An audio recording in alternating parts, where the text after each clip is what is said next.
You're So always moving. yeah, So I'm one of the questions retired. I had in here was how do you maintain that energy?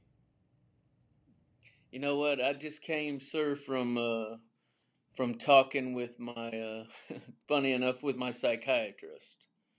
And he was like, he says I always when I come, I don't know how you manage it. He says, and don't drive yourself crazy, but I think it's because I feel like I'm impacting still, and I'm giving back. I mean, and I don't know, the things that I've always lived by, I think, is you got to care that much. Leadership matters, and people matter. Right. So I mean, it's just one of them things. I just recently spoke at a emotional wellness conference for the firm. And I got up and I did it on behalf of the veterans community that's here. And I told him, I said, it's interesting, I've been here about 4 years now, and it's shocking how easily we try to use the two words leadership and management interchangeably. Yeah. Um, and I said, leaders can manage, but managers can't lead. And that's just my opinion.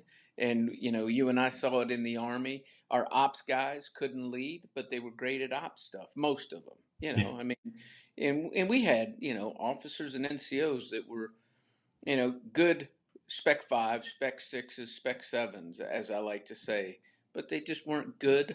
Um, they just weren't good sergeants, and they really had no interest in being it. So we almost had a counterproductive thing going because we forced people, right? Right. Everybody had to be a sergeant, so we forced them to do something that they really didn't want to do. They wanted to be a technical expert, and you saw it. I mean, I think the one thing that's good in our branch is there's a lot of guys that find their niche and USACE, right? Yeah. And they find their niche in USACE, so that gives them a way to keep progressing and do the things that they want to give back at. But for them that for them that don't have that, the other we're trying to force people to do something that they really don't want. I mean, you even see that with in the officers and some of the infantry and so on and so forth. I've had guys Absolutely. say, "I don't want to do this." When I was at West Point, I was shocked when a couple of the guys got their branch, and I was like, "You don't look very happy. You branched infantry." And they were like, "Yeah, I really don't want to do it. It's just, that's the big thing. You branch infantry." I said, "No, that isn't the big thing." I said, "Do what you want, otherwise you're not going to be happy. Yeah. And it's going to impact people." I said, because, you know, I was talking to a bunch of people today, and I said, you get people overcomplicate this army thing.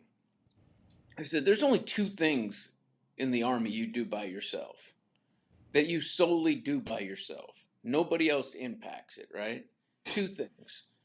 And they were like, well, I said, what are they? And they were like looking at me. I said, you shoot your weapon and you take your PT test.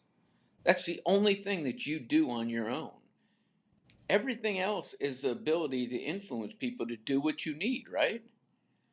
I mean, I didn't promote people like you, people that I've been around. They promoted me because they believed in what I said and they did it. So I told people it's really it's a team sport more than anybody would ever know, because you don't even in the corporate world. I said the CEO don't do nothing. The president of the United States don't do nothing. Congress and Senate, fight him. So I know this is I- your interview, but I get to rambling, right? Well, all this stuff is golden. I mean, one of the reasons, the reason I chose the three people I did is because I knew that you would add value. I mean, this has got two purposes, and it's not because uh, I'm in this organization leadership program. This is not for a hey, I gotta come up with a project and turn it in for a grade. This is a project that is gonna that I'm I'm sitting down with three people that I trust and know that are really good leaders and have inspired a lot of people, and I'm gonna use that for myself, but I'm also going to share that with as many people as I can. So, Yeah. if there's lessons I can get out of what I'm interviewing you and Hal Reynolds and Ron Johnson, and I can share it with incoming enlisted and NCOs and people in the Army, and that's great. So that serves the second purpose of I'm getting it. I'm getting to see a person that I like, uh, but I'm learning based on you, and you're inspiring me. But it's also giving me a chance to write this stuff down and then share it with more people who don't get the one-on-one with Yeah. Yeah. the most senior sergeant majors, No, it's sergeant major great that retired. you're giving back. I mean, that's amazing. That's what I tell people. It's all about giving back, right? That's your legacy, right? Give what you give back. It's not, you're not going to be remembered by, this or that you did. It's your legacy and how you're giving back. I mean, Yeah.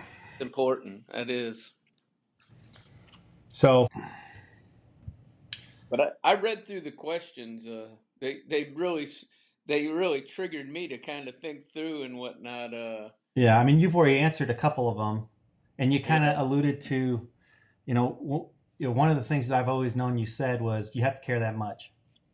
And one of the questions on here was, you have any slogans? But I knew you had that, and I think recently, I see that leadership matters. And I mean, can you explain that? Well, I think caring that much means you put yourself out there. You're you're vulnerable to the things that have impacted you, but you're also trying to give them the things that impacted you that can make them better and not have to go through some of the stuff that you went through. But more important than that is by showing people you care that much, they'll perform at such a higher standard. And I say that because you know I always thrive. I told people when I joined the Army and I left the Army, I scored 300 on the PT test. So I kind of had that resonate that I could tell people to do it because I'd done it. I always wanted to have an expectation of people, and I just think if you make yourself night day, anytime somebody's having a problem, you care that much, they're just going to do that much, and they're going to elevate their performance. So that's kind of how I live that, and I tell people leadership matters a lot. The word leadership is again, I just have come to the reality that it's so abused because people say, I'm a great leader, I'm this, but what are you doing to show that you're a leader? Because to me, leadership matter, and I know what it means. To us, we grew up, leadership is, providing purpose, direction, motivation, accomplish mission, so I can go through that, but leadership means, engulfing yourself into something and standing for something higher and giving back. Leadership means you're giving back. It's not about you. It's about somebody else. And I told people I never felt um, like it's ever been about me. I wanted to give back, and I certainly think that if we always remember, people matter, because nothing is successful without the people around you. Hmm. Never make it about you. Make it about them people around you and elevating them. Because if you elevate them, they'll elevate you, right? I mean, Yep. because they want to perform at a higher standards. If they know that somebody cares that much, you know, puts leadership, both given and taken, and then it knows their matter. Because even now, being in this program, we got 1,200 people on there, and I tell people, every one of you matter. And they said, nobody else says that.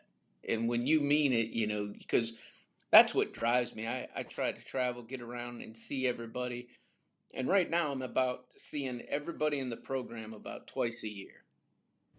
Um, and then, of course, I see the CI2Cs. As you know, I see them a lot more often in all the programs. Okay, so let's go way back. Let's talk. Let's talk Todd Burnett before the Army, and then what, you know, if any of those influences before the Army caused you to go in the Army, or what kind of led you there, and did you have any positive influence before the Army that you can And attribute back to what who you are now?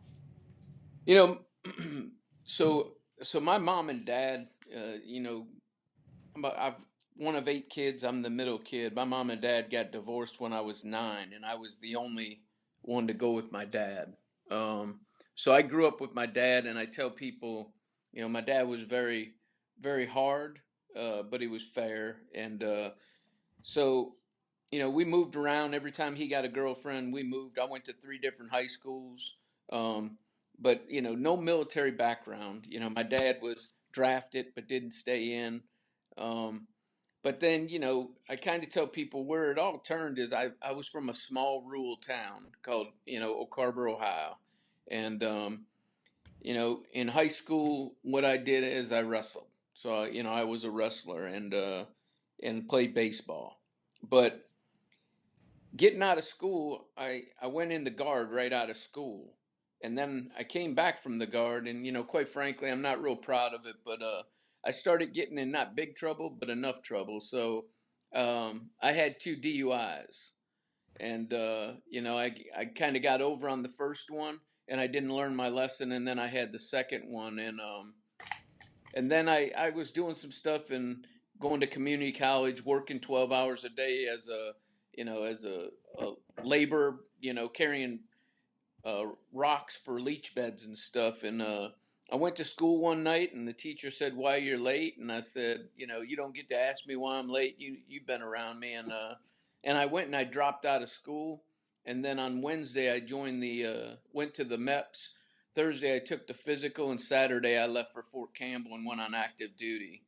So, it was just kind of a spontaneous reaction. And, my dad, when I went home that Friday night, by the way, my dad told me you got 2 weeks to get out of the house. So I got out of the house, and I went in the Army. Before I went in the Army, like I say, our family went separate ways. Both my brothers went in the Navy. Um, and quite frankly, my one brother was chaptered, my other brother was court-martialed out of the Navy. And when I decided to join the Army, my dad said, "What makes you think you could do it? Your brothers couldn't." Um, so, I went in, kind of moved along. Things went well. High school, again, I enjoyed. I didn't do no clubs. I wrestled, and I did well at that. I played baseball, um, but I didn't do a lot of other things. I was kind of a homebody, doing what I had to do. Um, did Worked out a lot, and I Yeah. always worked out a lot.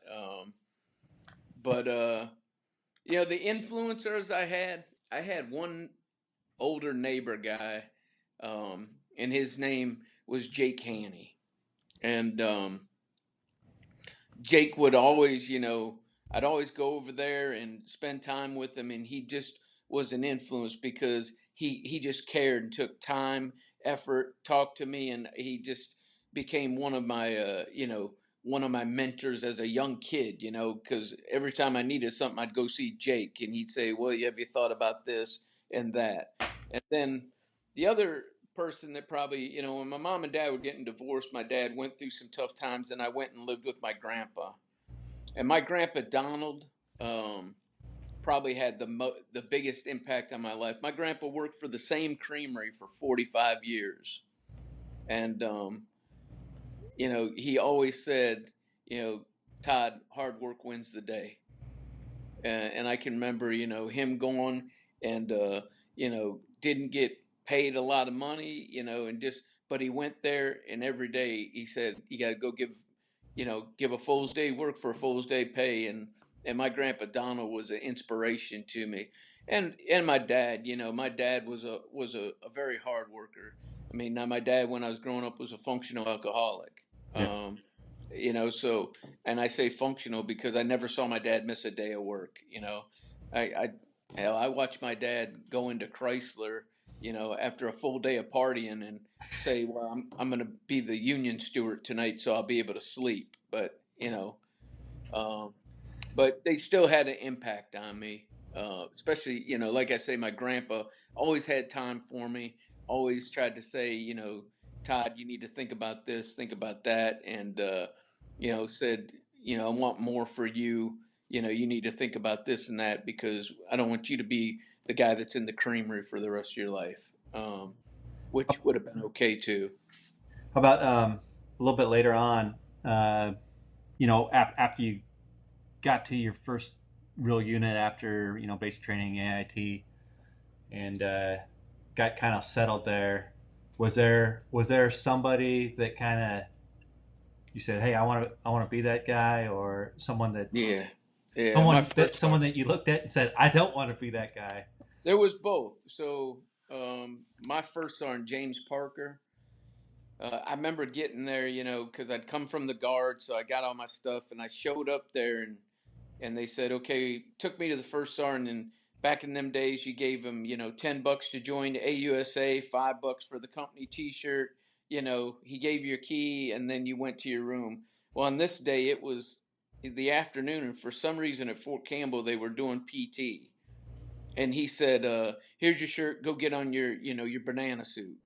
So I went and put, we had them yellow banana suits is what we called them, Yeah. the OPT. So I went and got it, and he said, "Be back down here, 5 minutes." So I just set my stuff in the room, come back down in PTs, and he said, "All right, come on." And this is the first sergeant, I hadn't met nobody, and for some reason he took me out there. He said, "Okay, grab that guide on," and uh, and I ran the guide on through it, and then we did like a 5 mile run, and I ran the guide on. I had it the whole time, was doing it, and from then on, he took to me, and he became, almost. I tell people almost like a father figure. I mean, 2 weeks in the unit, I was in air assault school.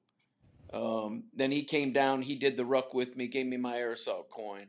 Then I won, he said, "You're going to go to the board. You're going to go to the Soldier Month board." Well, I ended up being the, Soldier of the Year. Um, then he says, "Hey, you need to go," and he just kept telling me what I needed to do. So by the time I left Fort Campbell 11 months later, and I was a corporal, and I was promotable. So, he just really took me under, and was an inspiration. I mean, I shot my first deer with him. Hmm. Took me deer hunting. I mean, and just did stuff with me and said, "You need to think about this and this." And I don't know what happened. He saw something in me, but and it's another thing.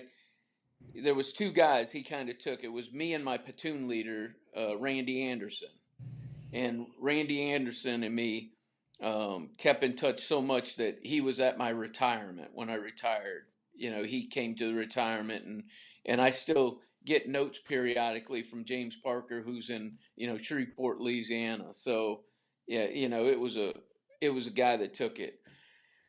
My squad leader was a great guy. His name was Blair Kane, but he had an impact on me in a different way because he always wanted to have us over at his house Yeah.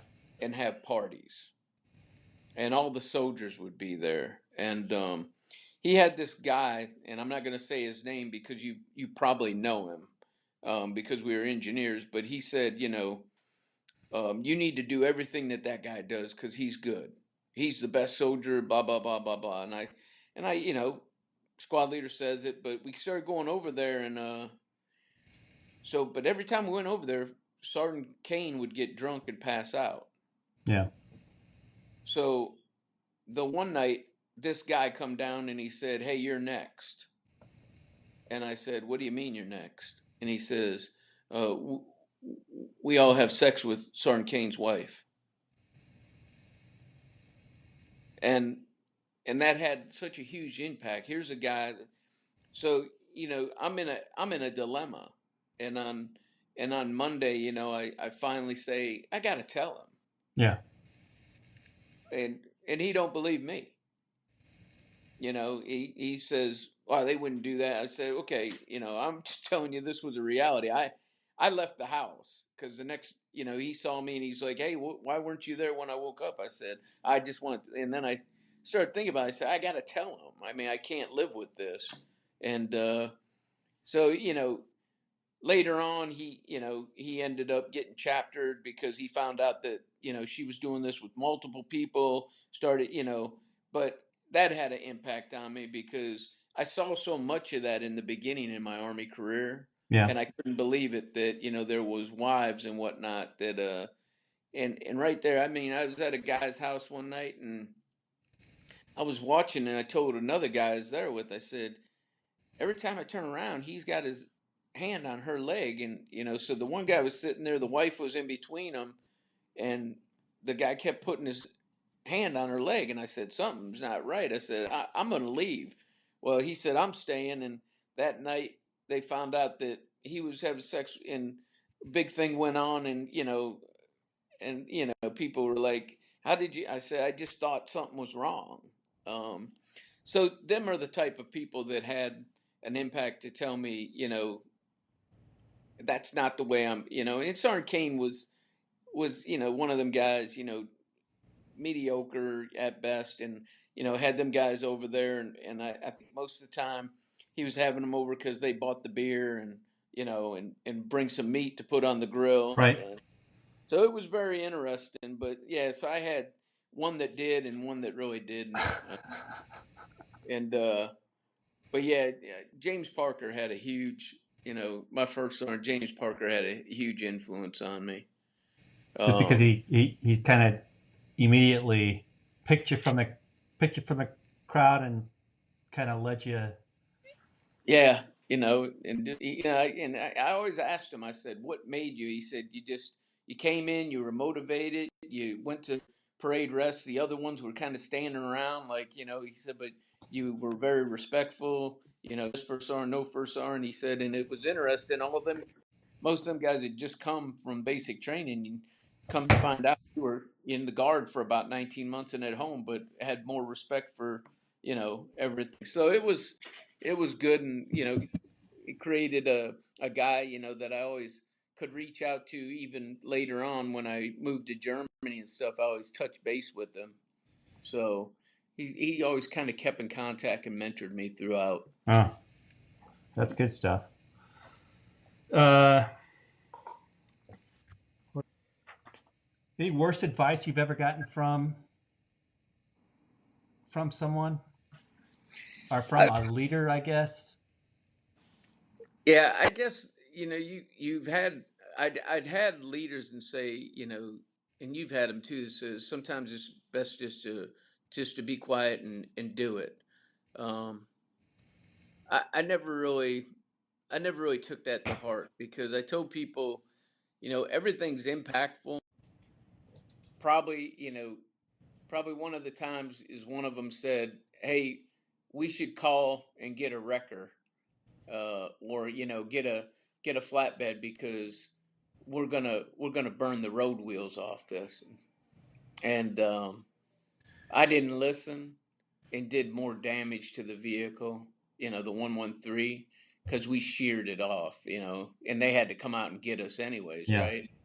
Um, so yeah, that was, there was a couple things that I think, being HUA and wanting to, get the mission done, and it always seemed to involve vehicles. Smarter, not harder. Yeah, it always seemed, I wasn't a good mech guy. Right. Because you don't have to worry about a rucksack, right? Right. Uh, but you do have to worry about that. So um, now, no, other than that, I think there's a lot of that. I can't think of a whole lot of things where it went south. I remember we were doing a demo range in Honduras, and we didn't think it through real well, and we were doing it on the side of a mountain, right? And we did one of the shots, and the whole mountain caught on fire, and we didn't have nothing. So we're out there, trying to fight this basically with e-tools, and I mean, if it would have got to the village, so finally here we are with e-tools trying to trench it, right, and Yeah. contain it that way. But when I say the whole side of the mountain, I mean it was the whole side of the mountain, and I thought it was a good idea at the time, but I nearly took out a village. So so that probably was a time where I didn't put a whole lot of thought process into it. I, Hey, I saw uh, this one about family, and yeah. That was one of the So first ones. so I came to Fort Bragg in in March of '89 out of jump school. Um, I met Antoinette at Myrtle Beach in July, Hmm. and I married her in January.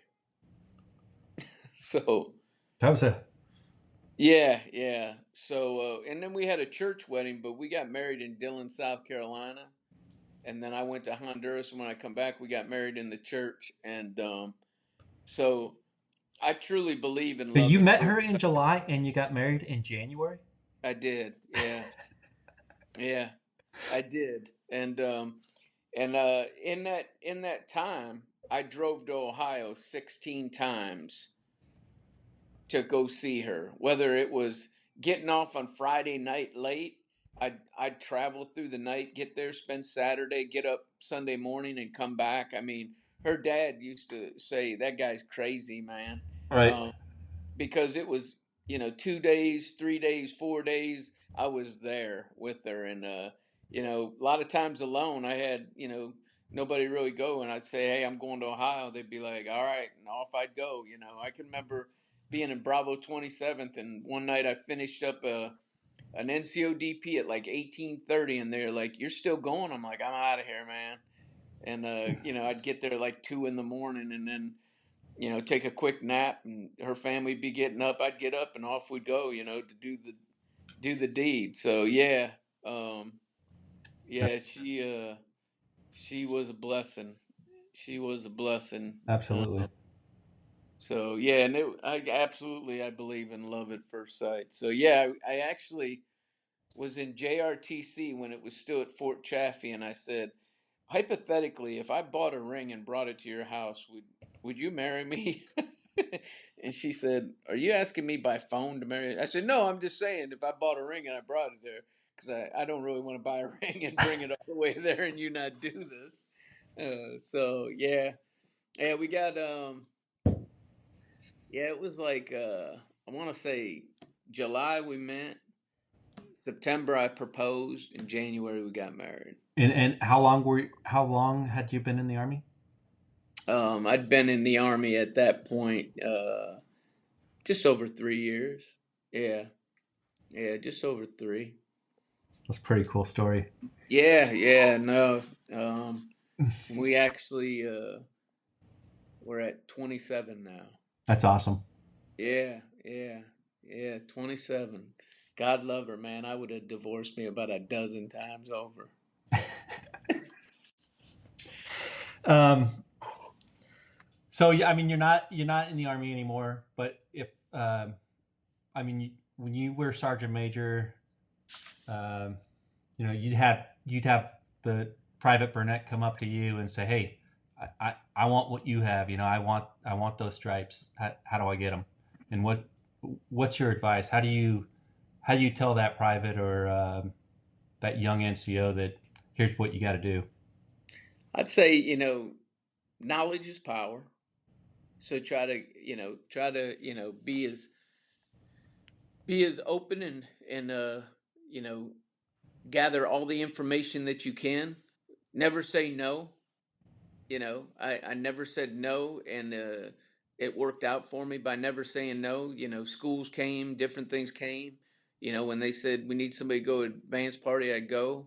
Um, I remember I got to Fort Bragg and they said, go take the BNOC math test. I took the BNOC math test and I moved to the top of the OML as a brand new E5 because nobody else had passed it Hmm. or took it. Go get your white slip. I went and got my white slip. I had to jump 4 times over the weekend to have 12 jumps to start on Monday. So never say no, and don't expect nobody to do nothing that you won't do, and they'll follow you. And people will. It resonates with people. It's funny. Me and Mike Goodland have been together since 1988, and you know, the one thing I think Mike could say is, he never told us to do anything, and he was hard, but he was fair. He never, and I mean, Mike was one of my soldiers, then took the team when I moved up to be the squad leader, then took the squad when I moved to be the platoon sergeant. I mean, we'd been together a long time, Yeah. so I think that speaks volume when you got them people, you know. So that's what I tell them, and find them people. I tell people in life, sir, I think that truly in life, when you think about it, there's about two or three people that in the middle of the night, if you called them, they're going to figure it out how to help you. And I tell people, them are going to be the people that you have impacted, right? So I believe I could pick up the phone and say, Mike, I need this. And Mike would be there. So you're gonna have a lot of people that you can count on. Don't get me wrong, Yeah. but you're gonna have two or three of them people. Right. Um, so that's what I tell them, and make sure you pick them people and try to get them early because they'll make you a different person throughout life. Anything else you want to finish up with? I think it's a pretty So good interview. yeah, this is good. It was good, kind of reminiscing. I kind of looked through this, and I'd say the only thing I'd tell you is I the one question that was interesting, and I kind of thought about this. I never really knew that I was going to be Sergeant Major Burnett, and the other thing that I'd give him advice is just worry about the position you're in, and the next position will come. So I never worried about where my next duty station was, Hmm. and I never worried about my next rank because all the jobs were fun, right? I told people probably my best job in the Army was being a sergeant, being a squad leader. You got these people you can mold, you can influence, right? Yeah. And, and every time after that, right, you're relying on people to buy into what you say. And you're going to have some that do and some that don't. As a platoon sergeant, you got four squad leaders, right? And if they don't buy in, you're not going to get there. So, that's what I say just to somebody, just focus on what you're doing and everything else will come. So, but yeah, I thought these were great questions. I thought that you put a lot into it. I've enjoyed catching up with you. Yeah. Same here. It must be big right now. I watched the Zags last night. That's right. Huh? I think it's gonna come down to the wire. I They have thought to. Kansas. So, when are the announcers going to actually say, "Hey, I think Gonzaga's going to win the next game"? Yeah, yeah, right. No, they were razzing them all the way to the end. Yeah. No, it Um, was. I mean, any of these games, though, they could go. I think they could go either way. any given day, right? Right. One night, Yeah. one night, all can change. You're right. So, But well, good. Well, enjoy the rest of your yeah. Hey, weekend. thanks for your time. The timeline on this, it'll probably take me a couple weeks to sort of format it, review it, and get it. I'm looking for the right place to get it published. Yeah, So I don't know if it's gonna end up coming out in an NCO journal or it's gonna, but that's kind of what I'm looking at is something like that to publish it in. yeah. No, that'd So be good. that may take a little longer, Yeah, but no, I appreciate the time. Tell no, it's tell good. Antoinette hello Yeah, from tell me and Jess I Jess. said hello. It's great. I like seeing the pictures of y'all.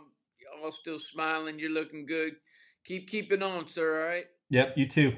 All right. All right. Take care. That much leadership matters. Thank you. All right, brother. All right.